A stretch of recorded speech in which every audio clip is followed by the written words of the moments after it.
vaut mieux un petit bébé qu'un gros bébé.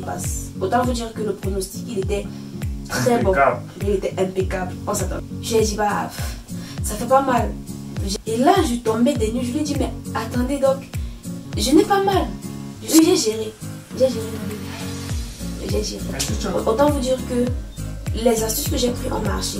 Elle n'arrêtait pas de me dire, la tête de bébé est là, je sens ses cheveux, il a beaucoup de cheveux, ton fils et tout. Et j'ai commencé à lui dire, prends le coup de bébé parce qu'il ne pousse plus, prends le coup de bébé, prends le coup de bébé.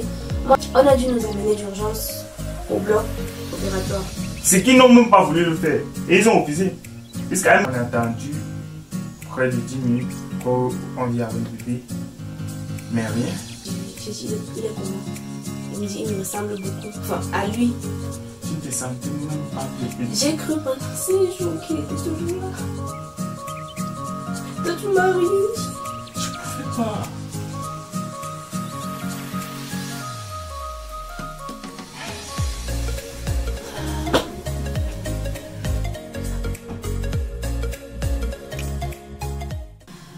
Hello tout le monde.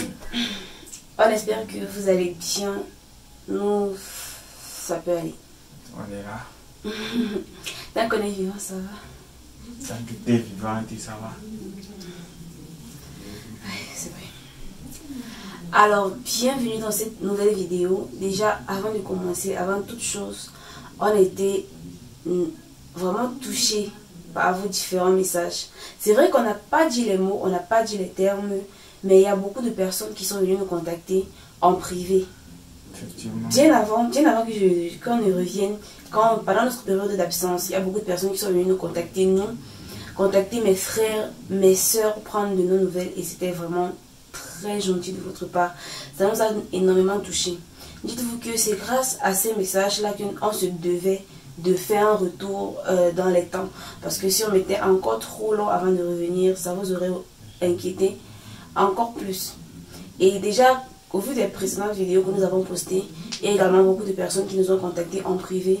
Parce que si vous ne le savez pas, notre numéro privé et notre mail sont sur la description de la vidéo.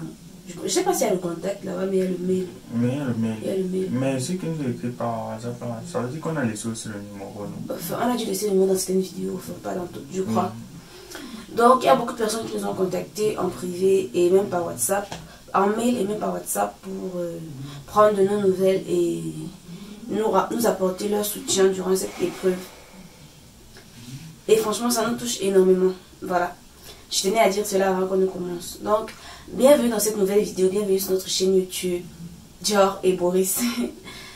Moi, c'est Dior et on est particulièrement, j'ai pas envie de dire très heureux, comme d'habitude. Mais voilà, ça nous fait plaisir de vous avoir à nouveau dans cette vidéo. On vous a promis qu'on reviendrait avec une story time pour vous raconter tout ce qui s'est passé dans les moindres détails, même si ce n'est pas la chose la plus facile à faire. On se devait de le faire, de venir vous raconter comment les choses se sont passées et tout. Voilà, donc on va commencer avec la vidéo. Mais avant de commencer, je sais qu'il y a beaucoup d'entre vous qui sont certainement nouveaux sur la chaîne.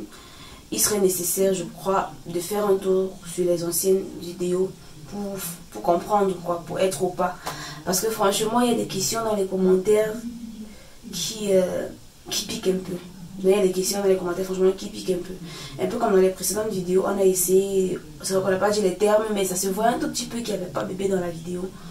Il y a des personnes quand même qui sont venues poser certaines questions, ça pique un peu.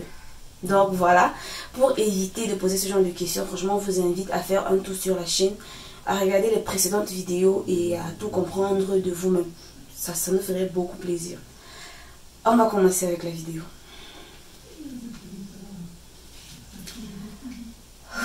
Par où est-ce qu'on commence, lui? Par le début. Par le début? Genre par le début. Okay.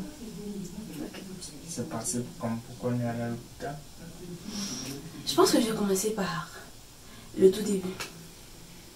Ça va m'aider un peu à ne pas me perdre dans mon explication. Okay. Effectivement. Alors, j'étais déjà dans mon terme. C'est-à-dire que j'étais à 39 semaines de grossesse, à 39 semaines d'aménorrhée révolue. C'est-à-dire, j'avais presque atteint ma date probable d'accouchement. Elle n'était plus qu'à quelques jours. Et j'avais des rendez-vous check-up de moins d'une semaine d'intervalle. Tout le temps, franchement tout le temps. La sage-femme n'arrêtait pas de me dire, ça vient, à tout moment tu vas accoucher, tiens-toi prête et tout. Et aussi que, je tiens à vous préciser qu'on m'avait changé de sage-femme. Au début ça me dérangeait énormément.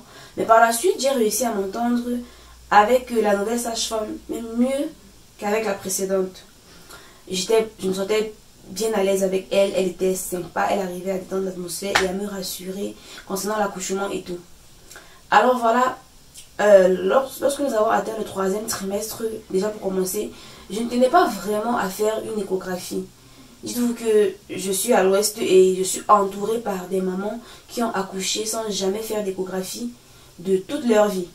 Dites-vous que même ma propre maman n'a jamais fait d'échographie pendant ses 6 accouchements et tout s'est toujours bien déroulé. Parce que du moment où la maman est en bonne santé et le bébé également, tout va bien. Tout s'est toujours bien déroulé. Ma belle-mère non plus. Belle-maman n'a pas fait d'échographie. Effectivement. Oui.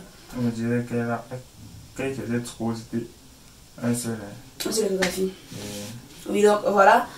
Je suis entourée par des personnes qui n'ont jamais vraiment fait d'échographie de leur vie.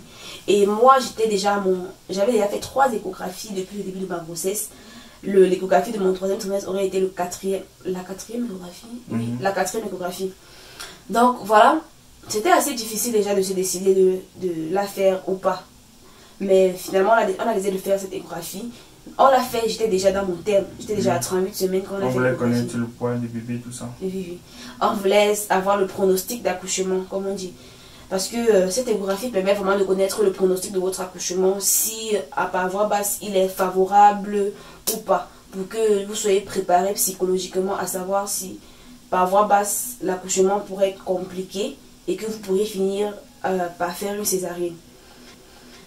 Donc, monsieur et moi sommes allés faire notre dernière check-up pour vérifier, pour connaître notre pronostic d'accouchement, enfin mon pronostic d'accouchement, et il était très bon. Bébé faisait environ 2,6 kg à 38 semaines de grossesse.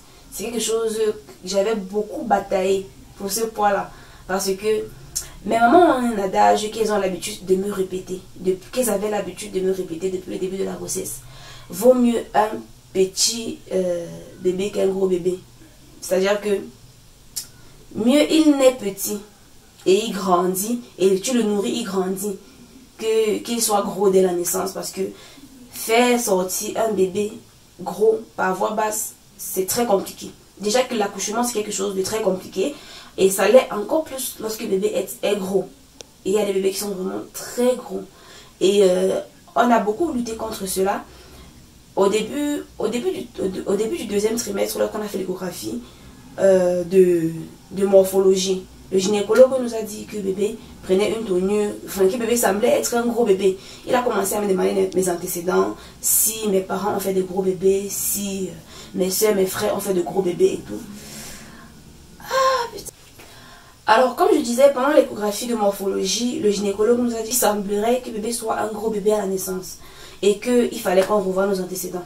Ils m'ont demandé de demander à mon entourage si on avait fait de gros bébés et tout. Et figurez-vous que ma soeur Trésor fait des bébés assez gros. Et que ma maman m'a également dit, lorsqu'elle était enceinte de moi, j'étais très grosse. Et elle a dû prendre exclusivement de la tisane en guise d'eau pendant 2 mois, de 7 mois à l'accouchement.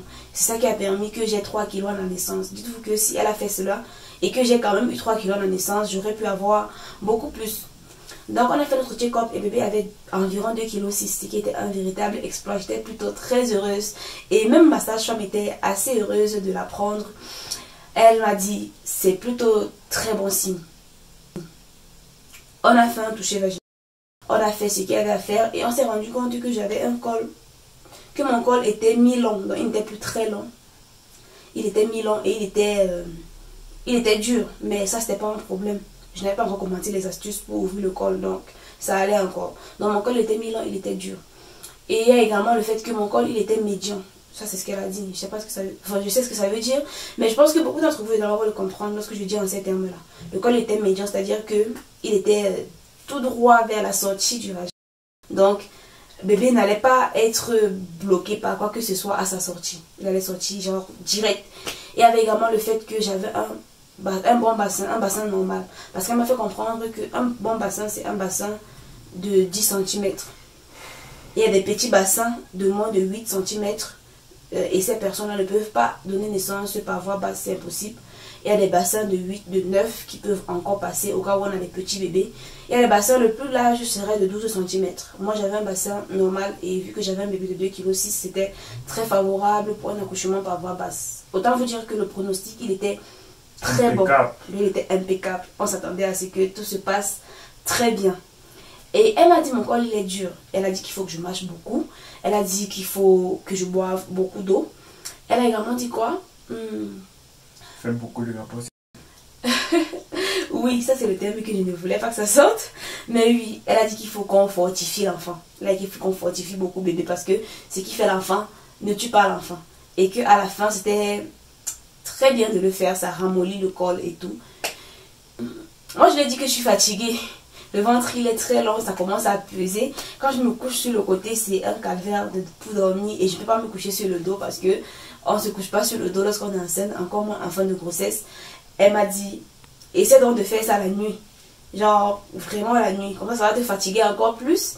Et tu pourras même mieux dormir. Et tout le monde va donner des conseils pour que ce soit plus facile à digérer et tout.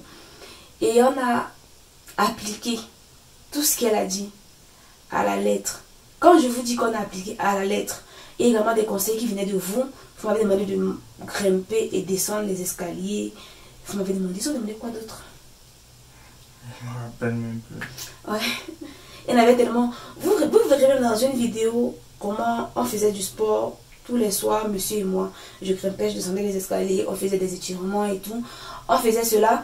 Il y avait également la marche qu'on essayait de faire tous les jours. C'est vrai que tous les jours, c'était pas vraiment évident. C'est pour ça qu'on s'était installé une routine du soir très stricte pendant laquelle on faisait du sport. Donc, on s'arrangeait à ce que j'ai fait minimum 30 minutes de marche tous les jours, ou des étirements, ou que je grimpe, je descends les escaliers. C'était ça tous les jours, pendant les, je veux dire, 3 à 4 dernières semaines de la grossesse. Alors, on retourne à l'hôpital pour l'avant-dernier check-up que nous avons fait, après avoir fait l'échographie et autres. Je retourne à l'hôpital faire un toucher, et mon col, il était toujours dur. Il était toujours dur. Et là, vu que j'avais quelques derniers achats à faire avec monsieur, on s'est rendu au marché et on a acheté le camaret. Je sais que vous connaissez certainement ce que c'est. Beaucoup l'appellent, ça a tellement d'appellations différentes. Ce sont des tiges que les femmes utilisent pour les règles douloureuses, pour atténuer les douleurs des règles douloureuses, pour nettoyer la flore vaginale, pour les problèmes de trancher après l'accouchement. Et justement, c'était pour cela que nous, on avait acheté. Parce que il y a une maman chez qui, il y a une dame chez qui j'achète tout ce qui est des produits naturels, des huiles essentielles et tout. Et elle me l'a fortement conseillé. Elle me l'a fortement conseillé. Elle m'a demandé de laisser infuser 3 tiges dans 1,5 litre d'eau pendant 24 heures. Et de l'amener avec moi le jour de l'accouchement. Directement après l'accouchement, je me mets à boire ce mélange. Je m'assure de terminer la bouteille chaque jour et de renouveler l'eau. Pendant 2 semaines, je jette les tiges et je passe à d'autres tiges. Ça va m'aider à digérer, à mieux gérer les problèmes de tranchées. Elle m'a dit ça va éliminer les tranchées. C'est ce qu'elle m'a dit. Et ça va permettre aussi une bonne montée de lait. On a acheté cela, on a acheté les dattes également. Elle m'a demandé de manger des dattes. Enfin, elle m'a donné un paquet de dattes à manger, à m'assurer de finir avant mon accouchement. On m'a également conseillé de manger les petites noix. Chez nous, ça s'appelle le bitacola. Je ne sais pas comment vous appelez ça chez vous. Mais je crois que ça s'appelle la noix de cola. Non, la petite noix. La petite noix de cola. Bitacola. Bref, le bitacola. Mais pourquoi j'ai les exercices comme ça? Si tu veux, on peut arrêter avec la vidéo. Non, ça, je sais. Sinon... Alors, je suis rentrée à la maison, j'ai commencé avec cela. Il y a des personnes qui m'ont demandé de boire une infusion de clous de girofle. C'est vrai que celle-là, j'y allais vraiment mollo. Parce qu'on m'a dit que c'était pas bien pour le bébé.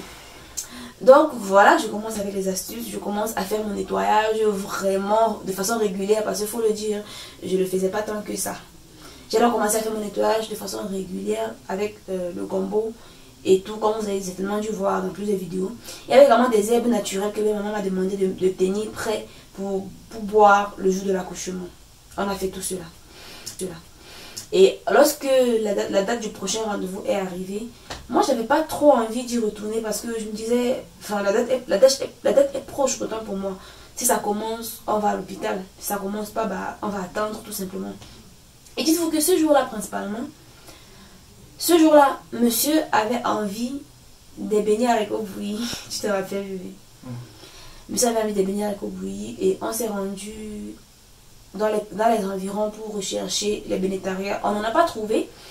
Mais pour finir, on s'est posé au café parce que moi j'avais envie de prendre une bonne tasse de lait bien chaude. Et le lait, on n'en avait pas à la maison. J'en prenais pas beaucoup parce que les mamans me disaient que trop sucré va rendre les contractions trop intenses. Alors voilà, j'ai pris ma tasse de lait et pendant que j'étais en train de la siroter, je me suis mise à avoir des douleurs de règles un peu fortes au bas-ventre. Dites-vous que quelques jours avant que cette douleur ne commence, il y avait bébé qui poussait beaucoup. Il ne me donnait plus des forts coups de pied et tout, parce qu'il manquait de place, mais il poussait beaucoup vers le bas. Ça devenait compliqué de fermer les pieds, ça devenait compliqué de marcher en mettant un pied devant l'autre. J'étais tout le temps obligée d'écarter les jambes et tout. Et j'ai commencé à avoir ces douleurs de règles. J'ai dit à monsieur, bébé, je crois que j'ai des contractions. Il m'a dit, ah bon? J'ai dit, je sais pas vraiment ce que c'est, mais j'ai mal et ça revient. Donc, ça va et ça vient. Il m'a dit, viens, on rentre à la maison. On avait encore une distance de marche à faire avant d'arriver à la maison. On s'est mis à marcher. Il y avait des moments où j'avais mal. J'essayais de vraiment pas alarmer monsieur au cas où c'est une fausse alerte. Donc, je prenais sur moi. Parce que quand je lui ai dit que j'avais mal, je ne lui ai plus parlé de ça jusqu'à ce qu'on arrive à la maison. Pourtant, la douleur continuait. Ça allait, ça venait. J'ai une application sur mon téléphone, ça s'appelle Contraction, pour ceux qui veulent savoir. Et lorsque vous êtes en fin de grossesse, quand vous commencez à avoir des douleurs qui s'apparenteraient à des contractions, vous notez le début de la douleur, le moment où vous commencez à ressentir la douleur dans l'application, et le moment de la fin. Vous notez ça à chaque fois que vous avez la douleur, et ça va vous aider à savoir si c'est le moment d'aller à l'hôpital ou pas. Ou alors s'il faut s'apprêter ou pas. J'ai commencé à noter cela sur mon application. Et l'application m'a fait comprendre que c'était une fausse alerte, mais qu'il faudrait quand même être prêt au cas où. Je suis arrivée à la maison, j'ai écrit à maman, j'ai dit à maman, j'ai des douleurs de règles, mais elles sont pas fortes, c'est pas intense, donc je pense que c'est rien, c'est une fausse alerte. Elle m'a dit, non, je crois pas. Je pense que c'est bébé qui va arriver. Je lui ai dit, bah, ça fait pas mal. J'ai cru comprendre que les contractions, ça fait beaucoup plus mal que ça. Elle m'a dit, généralement, ça commence pas très fort. La douleur va crescendo. Donc, je m'attendais à avoir mal toute la nuit, mais j'ai rien ressenti. Et le lendemain, je me suis réveillée avec une forte envie de rangement. J'avais envie de tout classer. J'avais envie de laver tous mes vêtements sales. J'avais envie que tout soit propre. Donc là, je me suis levée. On avait une vidéo à poster ce jour-là. Je crois qu'on n'a pas posté. Je me suis levée et j'ai commencé à laver mes habits. Monsieur me dit, je crois que tu devais mettre une vidéo en ligne. Je lui ai dit, j'ai envie de laver les habits. Je ferai ça peut-être demain. Et là, quand je finis de laver mes habits, il y a quelque chose qui me dit, va à l'hôpital. Il serait mieux que tu ailles quand même à l'hôpital. Ton rendez-vous c'était hier. Tu as eu une fausse alerte. C'est mieux d'en parler à la sage-femme parce qu'elle t'a dit, revenez ici douloureux. Donc on s'est rendu à l'hôpital. Et une fois à l'hôpital, on m'a fait le toucher et tout. Et elle s'est rendue compte que j'étais à 2 doigts. J'étais à 2 doigts et j'avais déjà perdu la glaire. Une partie en fait du bouchon muqueux. Je l'avais perdu sans m'en rendre compte apparemment. Et là, j'étais déjà à 2 doigts. Mon col, il était effacé. C'est-à-dire que quand elle envoyait son doigt, ça touchait directement la tête du bébé. Elle m'a dit, tu vas accoucher cette nuit ou demain matin. Et là, je tombais des nues. Je lui ai dit, mais attendez donc, je n'ai pas mal. Je suis à 2 doigts, comment je n'ai pas mal et tout. Elle me dit, toutes les femmes n'ont pas mal lorsque le col commence à s'ouvrir, lorsque le travail commence. Il y a des femmes qui font des semaines à 2 doigts si le col n'est pas effacé. Mais toi, ton col, bébé, tu peux vraiment essayer de regarder la caméra. Elle m'a dit, il y a des femmes qui font des semaines à 2 doigts et moi, mon col, il était déjà effacé. Donc, les choses allaient un peu plus vite pour moi. Et elle m'a dit, je ne peux pas te garder, mais prévois un moyen de transport au cas où les choses commencent pour pouvoir te rendre directement à l'hôpital et tout. Et on lui a dit, ok. Elle m'a dit, si tu as les dernières choses à faire avant que bébé n'arrive, fais-les ce soir. N'attends pas demain matin. Et donc là, on avait quelques petites courses à faire, monsieur et moi. On avait autre chose à faire. On a annulé ce qu'on avait à faire en faveur de ces courses-là avant que bébé n'arrive. Et puis le soir, pendant la nuit, il faut savoir que moi, j'avais l'habitude de dormir à moitié nue. Donc, j'étais juste vêtue d'un body, d'un soutien-gorge en fait. Pendant la nuit, donc, étant accroupie, quand bébé a fait du mouvement, j'ai senti couler du liquide. Pas une grande quantité, juste comme une fuite d'urine, mais sauf que j'avais pas de fuite d'urine. C'était pas de l'urine. Le liquide, il était mi-coloré. Mi-coloré de rouge. Il faut savoir déjà que quand elle m'a fait le toucher, elle m'a fait ce qu'elle a qualifié de décollement des membranes. Et elle m'a dit qu'en principe, après un décollement des membranes, dans les 24 heures qui suivent, le travail devrait déclencher, vu que mon col il est déjà effacé. Donc quand je rentre à la maison, après le décollement des membranes, j'avais des petites taches. J'ai pas envie de dire le terme pour éviter d'être censuré, mais j'avais des petites taches. Donc là, je m'attendais, quand ça a coulé, je me suis dit, bah peut-être c'est ça. Peut-être c'est ce qui coule déjà depuis un moment. Sauf que là, c'était très liquide et ça avait l'air d'être de l'eau mêlée, enfin, de l'eau rougeâtre, vous comprenez. Et plus ça coulait, plus la couleur tendait à du jaune. Donc c'était de moins en moins coloré. La quantité n'était pas très grande, ça peut être un demi-verre juste. Et là, je me suis dormie déjà. J'ai voulu le réveiller, mais je me suis dit, ça peut être une fausse alerte. Et quand je me suis recouchée, ça continuait de couler un tout petit peu. Ça coulait pas beaucoup, hein, vraiment des gouttelettes. Et là, je l'ai réveillé. Je lui ai dit, je crois que je suis en train de perdre les os en petite quantité. Donc, il vaudrait mieux qu'on se tienne prêt au cas où les contractions commencent. Et qu'on fasse les dernières choses qu'on a à faire. Donc, on s'est levé. Il était presque le matin parce que j'avais de la peine à dormir cette nuit-là. On s'est levé, on a attendu. Il s'est levé en fait, on a apprêté nos affaires et tout. Et on a attendu que le jour se lève. Et quand le jour s'est levé, on a fait les dernières astuces qui nous restaient à faire. Vous avez certainement dû voir cela dans l'une des vidéos précédentes. On a fait tout cela et on s'est rendu à l'hôpital. Une fois à l'hôpital,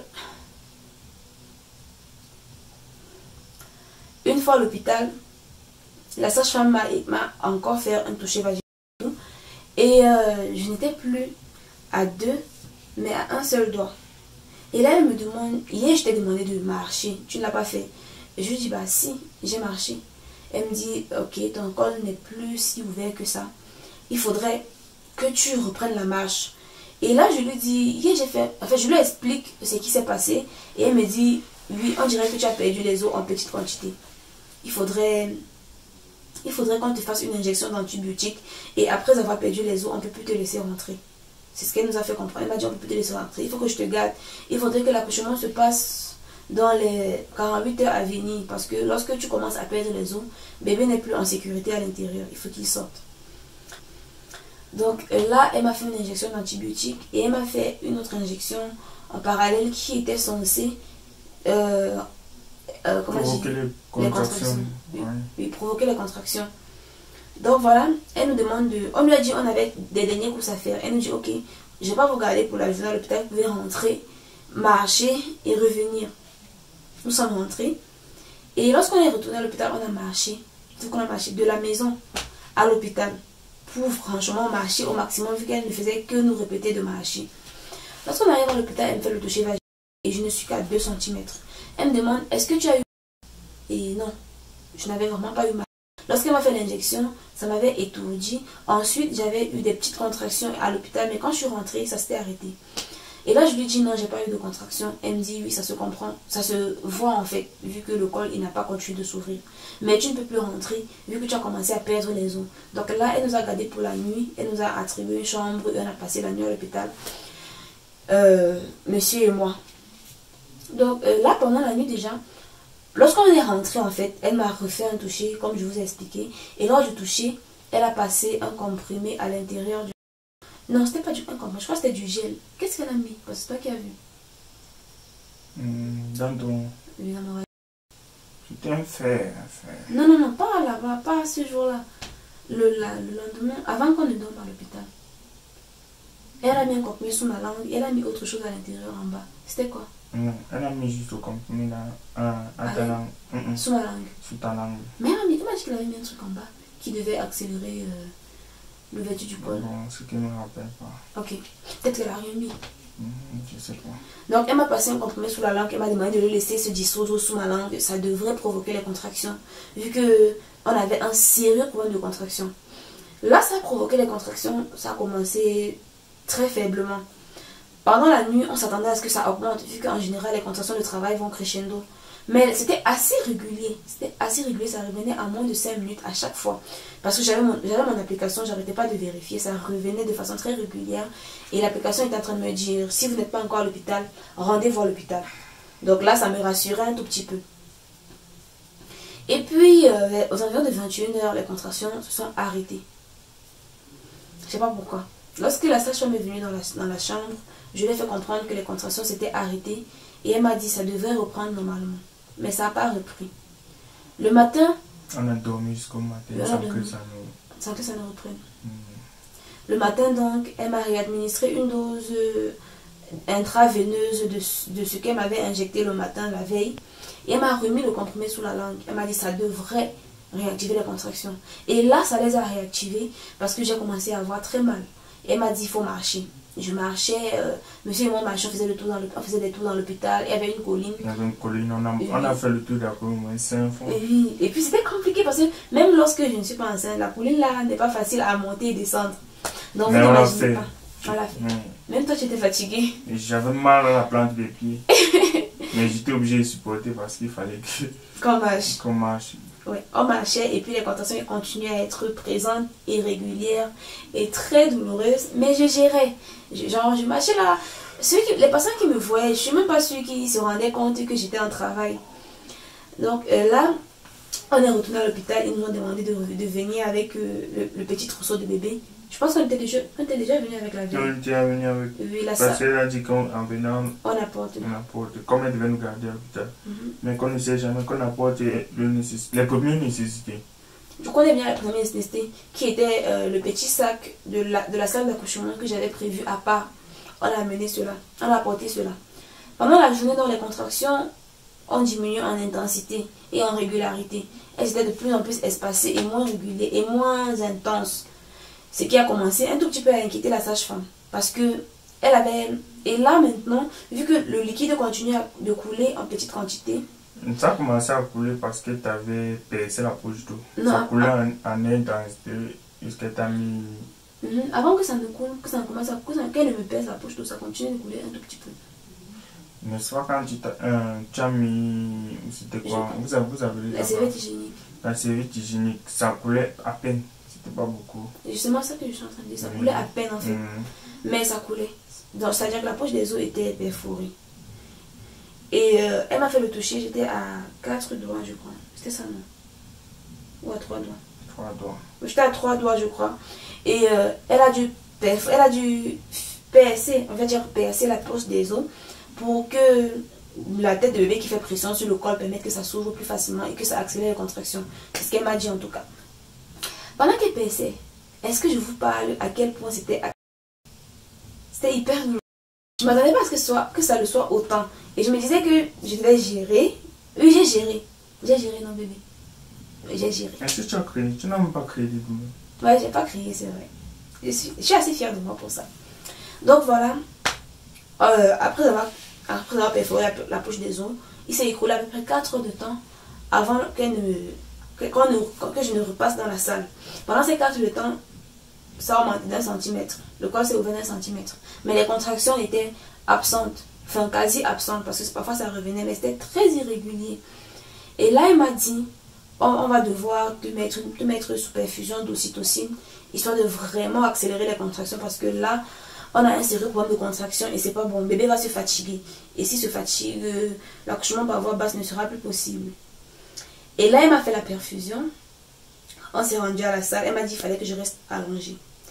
Et que je me prépare psychologiquement à ce que ça risque d'être 3 fois plus douloureux que des contractions d'accouchement normal. Et elle avait raison. Franchement, elle avait raison. J'arrivais même plus à tenir sur place. Et quand je m'allongeais, j'avais l'impression que c'était encore plus grave. Du coup, je m'asseyais. Vous avez dû voir dans la vidéo précédente comment j'étais assise sur le lit d'accouchement. J'arrivais pas à tenir sur place. J'arrivais pas à bouger dans tous les sens et tout. Et belle maman donc a prévenu maman. Parce que belle maman était chez nous lorsque ça a commencé. Du coup, on était à l'hôpital ensemble. On était à l'hôpital avec belle maman en fait. Oui, on était à l'hôpital. Quand on est même quitté, on l'a appelé pour lui dire que tu avais perdu la poche d'eau. Elle s'est déplacée, elle est venue une fois. On a passé la nuit. Et le même soir là, quand on s'est avancé à l'hôpital, elle est venue. Elle nous a trouvé à l'hôpital. On a même dormi à l'hôpital ensemble pour attendre. En fait, elle a su parce qu'elle était revenue à la maison. Et vu qu'on ne devait pas être à la maison, il fallait qu'on lui dise. Et vu que moi, j'étais toujours persuadée en fait que c'était une fausse alerte, moi j'arrêtais pas de dire à ma maman que maman, ça se passe de cette façon, si, ça et tout, mais que j'ai l'impression que c'est une fausse alerte. Et une belle maman est là. Et si ça évolue, elle va te prévenir et tu vas venir. Donc quand on m'a mis la perfusion, j'étais à 4 doigts et les choses se sont accélérées. Belle maman a prévenu, maman est venue. J'étais en train d'essayer de marcher. J'arrêtais pas de dire à la sage-femme, il faut que je marche un peu. C'est ça qui m'aide à gérer la douleur. Étant allongée, c'était ingérable. Maman est arrivée, on s'est mis à marcher un peu et tout. Et apparemment, la perfusion a marché, vu que les contractions étaient de plus en plus intenses. Le col s'est mis à s'ouvrir à une vitesse phénoménale. Autant vous dire que les astuces que j'ai prises ont marché. Le seul souci, c'était les contractions. Donc là, quand les contractions commencent à devenir intenses, je ne sais pas si c'est la fatigue ou bien si c'était quoi, j'ai commencé à somnoler. C'est-à-dire que j'étais fatiguée, j'avais envie de m'allonger et tout. Tu as remarqué, non? Ouais, tu étais fatiguée carrément. Et je pense même que certaines personnes l'ont remarqué dans la précédente vidéo parce qu'il y a eu des commentaires qui disaient que comment est-ce que je peux avoir sommeil avec les contractions. Effectivement, ouais. Personne n'a compris cela en fait. Même le docteur, quand il disait qu'elle voulait dormir, elle était étonnée. Et elle me disait que avec la comment est-ce que tu vas faire pour dormir? Comment tu as sommeil en fait? On ne comprenait rien, personne n'a rien compris. Mais elle avait sommeil alors qu'elle avait les fortes contractions. C'était dingue. Ensuite, elle m'a remis sur la table. Il s'est écoulé à peu près 4 heures de temps entre le moment où elle m'a perfusé et le moment où mon col il était entièrement ouvert. Et est-ce que je savais? Je ne savais pas que le col pouvait être ouvert à plus de 10 cm. Elle m'a fait comprendre que le mien était ouvert à plus de 10. Et vu que j'avais un col médian, un petit bébé, les conditions étaient réunies pour que tout se passe bien. Pour qu'elle puisse accoucher par voie basse. Oui. Donc là, je suis montée sur la table, elle m'a demandé de pousser. Mais j'avais pas envie de pousser à vrai dire. Parce que bébé ne faisait plus vraiment pression comme au début. Il ne poussait plus. Et on m'a toujours fait comprendre que il ne faut pousser que lorsqu'on a envie de pousser. C'est ça, non? Effectivement, qu'il faut pousser que lorsqu'on a les fortes contractions. Oui. Parce que je pense que toutes les vidéos que j'ai regardées sur TikTok, sur YouTube, m'ont quand même fait comprendre cela. On ne pousse que lorsqu'on a envie de pousser. Et moi, à aucun moment, j'avais vraiment envie de pousser. Et je lui disais que je ne sens plus les contractions. Je ne sais pas si c'est passé, il y avait sa main à l'intérieur de mon ventre, que les deux douleurs créaient la confusion, mais je ne ressentais plus les contractions. Elles s'étaient extompées. Et vu qu'elles s'étaient extompées, elles se sont dit que la perfusion ne faisait plus effet. Elles ont dû augmenter la dose, je crois. Parce que maman m'a dit que... On t'a mis une deuxième poche. Ah bon? Des perfusions, non. Des perfusions, là. Et l'autre n'était pas fini. Non, c'est fini. Ah bon? L'autre, c'est tout fini, ce qu'on t'a mis une deuxième poche. Mais je savais même pas. Non, toi, tu... J'étais dans les vapes, on va dire. C'est ça que je dis, c'est nous qui voyons tout, non? Parce que ta première perfusion est finie, le tout. Tu n'avais pas toujours accouché. Et les contractions étaient plus fortes. On t'a encore mis une deuxième poche. Et même, c'est là presque fini. J'ai compris pourquoi. En fait, parce que quand je suis montée sur la table, je ressentais plus les contractions. C'est peut-être pour ça qu'elle a mis la deuxième poche, parce que les contractions s'étaient estompées vu que la perfusion était finie. Et donc là, elle a mis la deuxième poche. Les contractions ont repris. Mais la douleur était permanente. Parce que je sais qu'en général, la contraction, ça vient. Après, ça s'estompe et ça revient. Ce n'est pas là en permanence en fait. Mais c'était là en permanence. Donc ça m'oppressait en permanence. Du coup, quand elle me disait pousse, quand elle me disait quand tu ressens la contraction, pousse. Quand je ressentais la contraction, je poussais et puis j'arrêtais pas de pousser sans m'arrêter. Elle me disait mais arrête-toi, tu prends ton souffle. Je disais mais la contraction n'est pas partie, c'est encore là. Et j'ai poussé de 22h à minuit. À minuit. Elle n'arrêtait pas de me dire, la tête de bébé est là, je sens ses cheveux, il a beaucoup de cheveux, ton fils et tout. Mais bébé ne sortait pas en fait. Parce qu'il ne faisait vraiment plus pression sur le col comme au début. Comme les jours qui ont précédé l'accouchement. Parce que quelques jours avant l'accouchement, bébé poussait beaucoup. Là, il ne poussait vraiment plus autant. Et j'ai commencé à lui dire, prends le pouls de bébé parce qu'il ne pousse plus. Prends le pouls de bébé, prends le pouls de bébé. Moi, je suis fatiguée, je ne veux plus pousser. J'arrêtais pas de dire, je suis fatiguée, je ne veux plus pousser. Je me retenais tellement de crier que j'ai l'impression que c'est même ça qui me fatiguait encore plus. Parce que je suis du genre à ne pas manifester la douleur. Donc j'essayais de tellement la contenir. J'ai jamais compris cela. Sans vous mentir, la famille, elle ne manifeste pas la douleur. Sur la table d'accouchement, tu ne s'apprêtes pas vraiment. Si j'avais... Parce qu'elle ne crie pas. Et elle est juste là. Doucement, elle ne crie pas. Elle ne fait pas de bruit, rien. Si vous n'êtes pas dans la salle, vous pouvez pas imaginer qu'il y a quelqu'un dans la salle qui accouche. Ça, je te donne un coup de chapeau. C'est pour ça qu'à chaque fois qu'elle te disait qu'il faut qu'on se kiffe, qu'elle doit nous garder à l'hôpital, je me disais, mais elle nous garde pourquoi? Tu n'as même pas mal. Effectivement, même pour aller à l'hôpital, ça m'énervait parce que tu n'avais pas mal. Moi, je voulais que tu aies mal avant qu'on puisse aller à l'hôpital. Parce que quand on amène une femme à l'hôpital, il faut qu'elle ait des contractions fortes. Et puis j'avais perdu les os bébés. Lorsqu'on commence à perdre les os, on doit nous garder à l'hôpital pour le bien du bébé. Et en plus de cela, je n'avais juste pas trop mal. Je minimisais tellement la douleur en fait, mais elle était bien présente. Toi, tu voulais que je crie de douleur, que je te rende compte que j'avais mal. Mais la douleur était présente. C'est pas aussi je marchais, je mangeais, je faisais tout que j'avais pas mal. Bref, sur la table d'accouchement, bébé ne poussait plus comme on vous a dit. Et c'était devenu compliqué. Moi, j'ai commencé à m'inquiéter. Et là, j'ai commencé à dire à la sage-femme, je suis trop fatiguée, je ne veux plus pousser. Et maintenant, monsieur s'est fâché. Parce qu'elle n'arrêtait pas de dire, continue de pousser. Parce qu'elle se disait que c'était une façon pour moi de manifester ma douleur. C'était une façon de dire que j'ai mal. Et elle ne pouvait pas juste céder. Parce que j'ai mal. Il y a des femmes qui ne supportent tellement pas l'accouchement qu'il faut les pousser à bout. Et maintenant, vu que monsieur sait que je suis du genre à beaucoup tenir face à la douleur, là, il a commencé à s'énerver, il a commencé à dire, mais elle dit qu'elle a mal, elle dit qu'elle ne veut plus pousser, il faut l'écouter. Et là, maintenant, elle a pris ma tension et elle a pris le pouls de bébé. Ma tension, elle était hyper basse. Hyper basse. Oui, ma tension était hyper basse. Et bébé... Même son pouls était faible. Le pouls de bébé était de plus en plus faible, il était fatigué. Donc là, dites-vous que le travail avait quand même duré 3 jours, donc ça se comprenait. Le bébé était fatigué. Et là, on a dû nous amener d'urgence au bloc opératoire. On a appelé les chirurgiens qui n'étaient pas à l'hôpital. Même pas à l'hôpital. Ceux qui étaient de garde n'étaient pas des chirurgiens. On a dû appeler les chirurgiens. Enfin, j'avoue quand même qu'ils sont arrivés assez vite. Parce que le temps que je sorte de la maternité jusqu'à la salle d'opération, ils étaient déjà là. Mais ça m'a quand même fait un truc qu'on ait dû les appeler. Si le réseau dérangeait, qu'est-ce qui se serait passé en fait? Bref, à ce moment-là, j'ai commencé à avoir très froid. J'ai commencé à grelotter, je grelottais et tout. Après, ça se comprend, ma tension était très basse. On m'a donc amené au bloc opératoire où ils m'ont encore épilé. J'étais déjà épilée, j'étais déjà propre, mais ils ont encore épilé. Mais, moi, comme j'étais dehors, on est venu me donner ton dossier. Ton dossier médical, d'aller acheter ces produits, que c'est avec ça qu'on va t'opérer. Je vous assure que j'ai failli battre avec le caissier. J'ai fait près d'une heure là-bas. Je te mens pas. Et tu étais sur la table.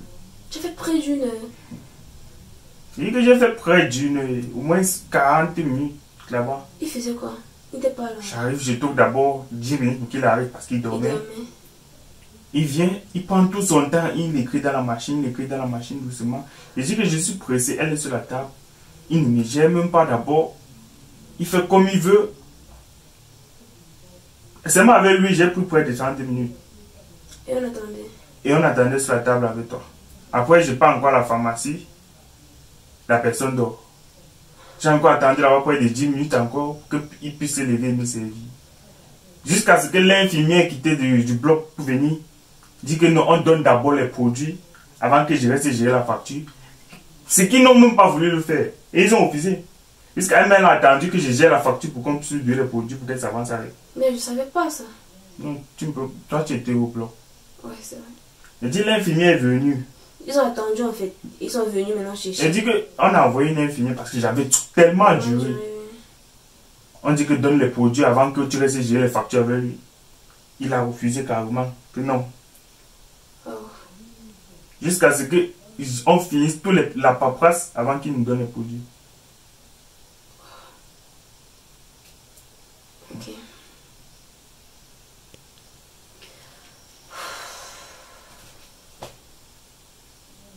Je savais pas. Quel choc. Ça, je sais. Il y a beaucoup de choses que tu ne sais pas. Bref. Quand on est arrivé au bloc, comme je disais, ils m'ont préparé. Ils m'ont préparé l'opération. Moi, je voulais te voir. J'arrêtais pas de demander à l'infirmière de t'appeler. Elle me disait que non. En fait, j'ai d'abord demandé, je vais être seule. Elles ont dit oui, personne n'entre au bloc. Et je lui ai dit, appelez-le au moins, appelez mon fiancé, j'ai envie de lui parler. Elle me disait non, il ne peut même pas entrer ici. J'ai dit, appelez au moins ma mère. Et puis, ma mère n'a même pas eu besoin d'attendre qu'on l'appelle. J'étais sur la table, je continuais d'avoir les contractions dues à la deuxième perfusion qu'on m'avait mis.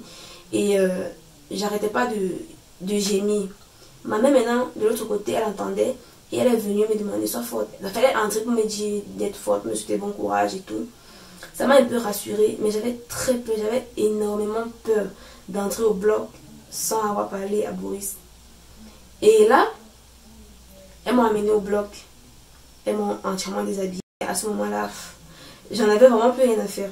J'avais tellement froid, j'arrêtais pas de grelotter. Et lorsqu'on m'a amené au bloc, elles ont pris ma température, c'était très élevé. Elles ont pris ma tension, c'était très basse. Et le chirurgien, lorsqu'il est arrivé, il a commencé à parler tout bas à l'autre chirurgien qui était à côté de lui. C'était deux. Je ne sais pas si c'était juste deux, mais avant de m'endormir, je n'ai vu que deux. Ils ont commencé à se parler à voix basse et tout. Et puis apparemment, mon cas était... Il fallait que les choses aillent très vite. Du coup, ils n'ont même pas pris le temps d'attendre que tout commence à faire effet.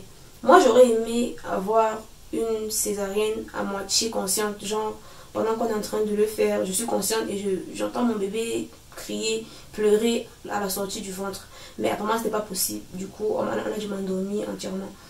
Donc là, on m'a mis des perfusions. Je crois que c'était 3 ou 4 perfusions à la fois. Et on m'a mis un gaz à respirer. Je ne sais pas si c'était pour m'endormir ou bien pour anesthésier la plaie et tout. Mais lorsqu'il a commencé la césarienne, j'étais consciente. Et j'ai commencé un peu à gigoter. C'est là qu'il s'est rendu compte que j'étais toujours consciente. Et je ne sais pas s'ils ont augmenté la dose du produit et tout. Et c'est la dernière chose dont je me rappelle avec mon bébé dans le ventre. Pendant que j'étais dans la salle bébé, qu'est-ce qui s'est passé d'autre? Donc quand tu te bloques, comme quand une femme au bloc, on attend juste... quand on opère une femme au bloc, tous ceux qui attendent dehors, par exemple, à ton cas, la première personne qui va sortir du bloc d'abord, c'est le bébé. Avant que la mère ne sorte toujours. Mais nous, on était surpris que tu sois la première à sortir. Tout le monde était surpris. Tu es sorti inconscient, on est venu te coucher, on a placé les perfusions. Et tu étais carré. Donc tu étais inconscient. On ne pouvait rien te dire. J'étais assis dehors avec maman et belle-maman. Les deux mamans en fait, on était assis dehors. On a attendu près de 10 minutes qu'on vient avec le bébé. Mais rien. Moi je suis allé guetter à la porte, on appelait un certain docteur depuis il est venu. On n'arrive pas à réanimer le bébé. Et moi j'étais choqué parce que même le docteur là n'était pas là. Celle qui a réanimé. Il y avait une personne qui réanimait mais il n'arrivait pas. On a appelé notre docteur. Il n'était pas là. On l'appelait pour qu'il vienne vite, qu'on n'arrive pas à réanimer le bébé. Et quand lui est arrivé, apparemment le bébé était parti. J'étais au couloir, il ne faisait que sortir. Un à un, il ne me disait rien. Bon, moi, je peux dire, j'avais compris. J'ai pas juste dit aux deux mamans, je suis resté tranquille. Après, le docteur est sorti, il m'a appelé. Il m'a dit, c'est vous son mari? J'ai dit oui. Il m'a dit, venez au bureau. Je suis parti au bureau. Il a commencé à me raconter du baratin. Ça, soit fort, tout ça. C'est ce qu'on dit dans ce genre de cas. Il ne peut rien dire d'autre. J'ai assimilé. Je suis sorti, j'ai dit aux deux mamans. Quand nous avons mis le bébé,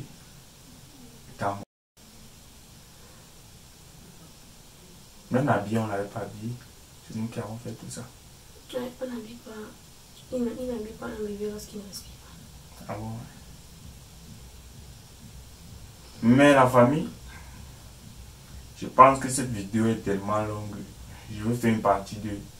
Parce qu'il y a tellement de choses qui s'est passées dans cet hôpital quand Dieu était inconscient.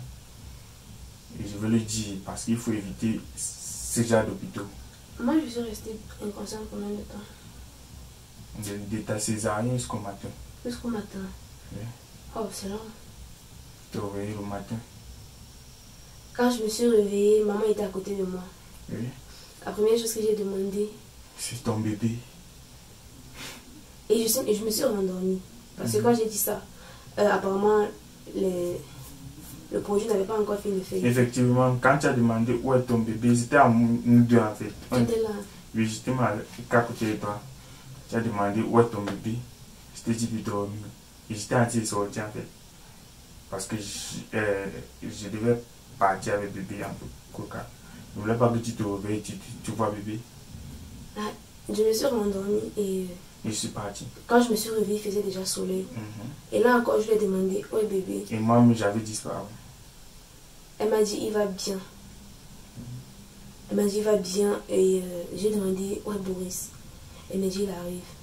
Je suis restée éveillée peut-être 30 minutes. Après, je me suis rendormie de nouveau. J'arrêtais pas de m'endormir. Et quand je me suis encore réveillée, il n'était toujours pas là. Par contre, il y avait mon grand frère Gabriel, je crois. J'ai entendu sa voix. Ça, c'est quand. Ça, c'était vers 12 heures. Ah, ouais, je me rappelle plus vraiment, c'est vague en fait. Parce que je suis allé chercher ton grand frère pour aller enterrer bébé. Parce qu'on m'a dit qu'il fallait un membre de ma famille. Un membre de ta famille. Donc je suis allé le chercher. Et j'ai passé des jours à l'hôpital. Je savais pas que bébé était décédé. J'arrêtais pas de demander. J'ai passé fait moins 5 jours, 5 jours sans le savoir. Parce que ton état n'était pas. Moi, je voulais savoir. Je sais. Mais il fallait qu'il te préserve. Tu ne te sentais même pas bien. J'ai cru pendant 5 jours qu'il était toujours là. Toi, tu m'as rien dit. Je pouvais pas.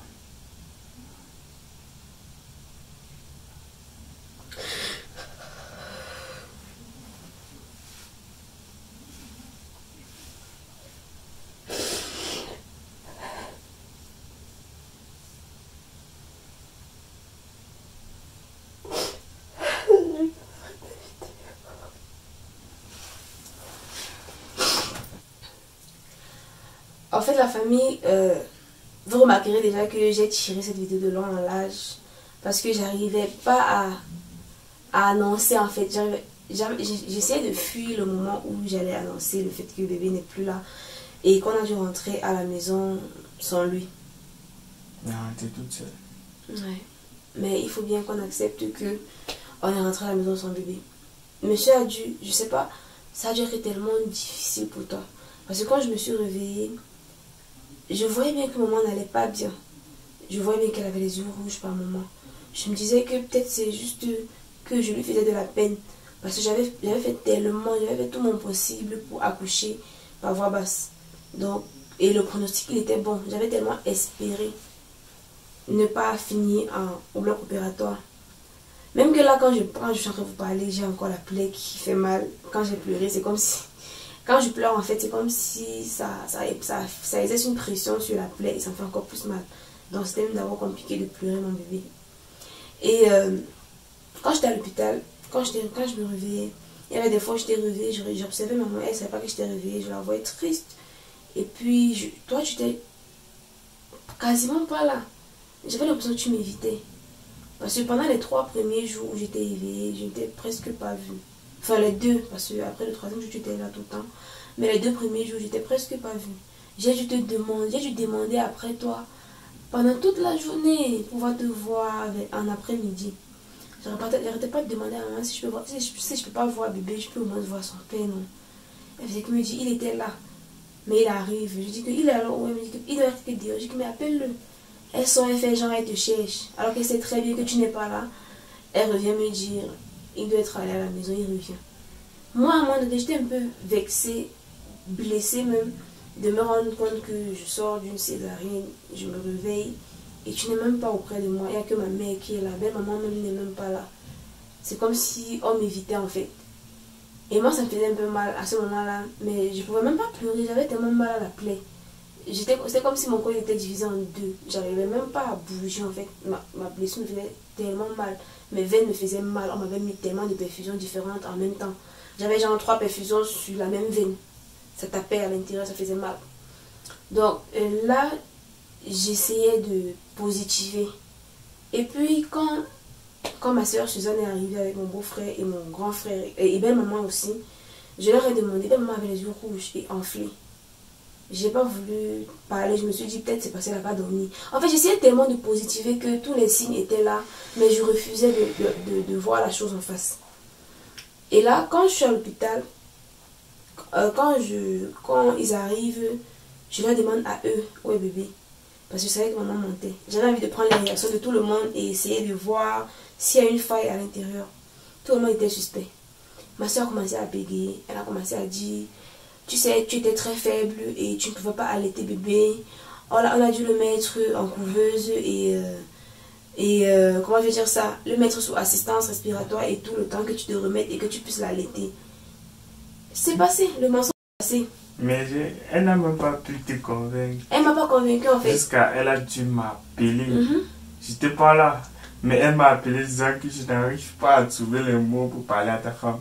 Donc c'est à toi de le faire. Elle m'a appelé carrément, c'est moi qui ai dû parler à Dior pour la reconforter. J'exigeais de te parler parce que moi je voulais te parler, je voulais que tu sois là. Et elle m'a passé le téléphone. J'ai commencé à me dire, bébé est sous oxygène, il va bien, ne t'inquiète pas. Je t'ai dit, je peux te faire confiance. Tu m'as dit oui, ne t'inquiète pas. Mais tu as hésité. Et ça a dicté. J'ai commencé à me dire, il y a un truc qui va pas, il y a un truc qui va pas. Mais j'arrêtais pas d'espérer que ce ne soit que mon imagination, que ce que je suis en train d'imaginer soit faux. J'arrivais pas non plus à admettre que je sorte de la césarienne et que quelques jours après j'arrive à marcher et eux ne me permettent pas de marcher pour voir mon enfant dans la couveuse. C'était bizarre. J'ai commencé donc à poser la question à tout le monde. Les infirmières qui entraient prendre soin de moi, je leur chuchotais comment va mon bébé, sans que la mère ne puisse entendre. Le docteur, quand il venait prendre soin de moi, je lui demandais, et bébé, comment il va? À chaque fois, il me disait, l'infirmière me disait, demande au docteur. Le docteur me disait, demande au major. Le major me disait, demande à telle personne. Tout le monde m'envoyait chez l'autre. Et là, ça tictait. Ça tictait, mais j'étais dans le déni, je vais dire ça comme ça. J'avais envie que ce soit faux. Je voulais tellement que ce soit faux. Et quand Maurice est revenu, quand je l'ai vu, j'étais tellement rassurée. Là, je lui ai demandé, comment va bébé? Il me dit, il est sous assistance respiratoire. Il me répète en fait le même baratin que tout le monde m'a répété. Et là, je lui dis, tu l'as vu? Il sourit, il me dit oui. J'ai dit, il est comment? Il me dit, il me ressemble beaucoup. Enfin, à lui. Il lui ressemble beaucoup à lui. Il disait ça en souriant et moi, ça m'a rassurée.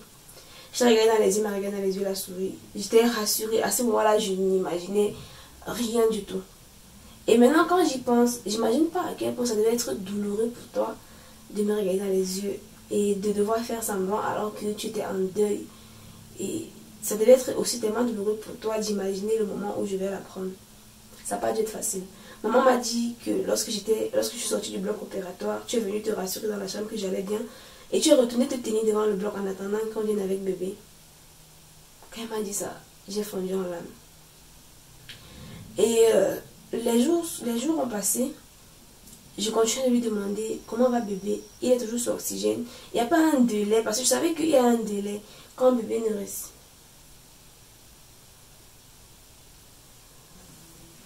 Ça va arriver. On va regarder.